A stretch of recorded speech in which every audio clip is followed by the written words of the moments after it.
AJ, I fell in love with your message watching your conference, and right after I saw it, I sent an email to my partners saying that I wanted to change our setup at the office. I guess I'm not the first person who tells you that, eh? No, I'm quite popular at cocktail parties. People want me to tell them what they should do. So. Right, but business leaders always say that they want to innovate, and then they Right. keep people in their cubicles.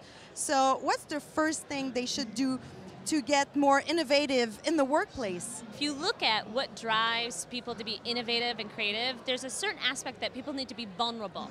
So that means they need to get out of their offices, they need to get out in the open, and they need to be in an environment that they feel that they can share without being pushed down and their ideas being pushed down. So you don't have to do everything at your desk.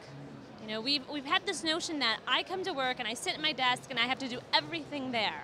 Sometimes you can be at a place like this and check your emails and do what you need to do. But then if you have to, write a big report or, come up with some new ideas, you might need to huddle yourself away in a deep focus room where it's just you so that you can concentrate. Is it true that people do only 50% of their work in their office? It's actually closer to 40%. Really? Yes, 40% of the time that they're sitting at their actual assigned space. So, there's lots of places that people are meeting, or they're, running outside to another external meeting, or they're going to the bathroom, or they're going to the cafe. So it shocks me because I will interview people and say, okay, how long do you think you're sitting at your desk every day? And 95%. I am here all day long. And then you test them? And then we test it, and it's Really? like, well, it's actually closer to 35.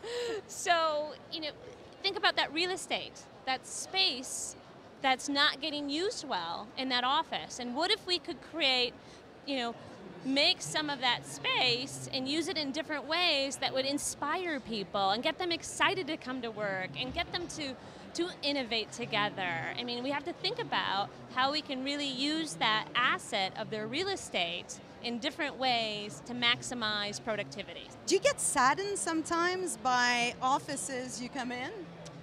Oh, yes. You come into? It's, yes, very much so. It's like many times you'll talk to a company or you talk to people that are in a company and it's a startup or it's just they're doing some really great, unique things and you're imagining what their space is like, and then you walk in and you're like, whoa, wait Big a second. deception. This looks like it came out of 1985. Right. What's going on here? And they say, well, we just don't have money to do it right now. But they can't get the people, they can't attract the people to come to make what they're trying to make. So it all connects together. Do you have any advice for moms who work at home? It's nice to have choices. So depending on the day, if it's cloudy out, a lot of times I don't like to work in my office because it gets too dark. And it's not very motivating to me. Ah. And so I want to maybe go upstairs and work where we have big windows and I'm in the living room. Now that's really convenient when no children are there and they're at school. It's finding different places and getting out of that same place that you're always working. So even if it's going to a local coffee shop or the library or just someplace new, when you are trying to really perform and come up with new ideas and being creative, the worst thing that you can do is stay in the same spot. Can we talk about Yes. your personal life too? Because your son was diagnosed with autism, and it's kind of changed your perspective on life and on people's needs too, which Yes. helped you evolve in your work, in your field. When my son was diagnosed at 15 months, he couldn't talk, he lost his language, he lost some of his ability to walk, he became very aggressive. All he really did was hit his head on the floor till it bled. I mean, he was really, really, really severe. It was horrific. And so I started reading Temple Grandin's book, Thinking in Pictures, where she's describing the experience that she's having in the built environment and how different that is to what you and I might experience. Right. And when I read that, it like clicked something in my head, and I said, design can help.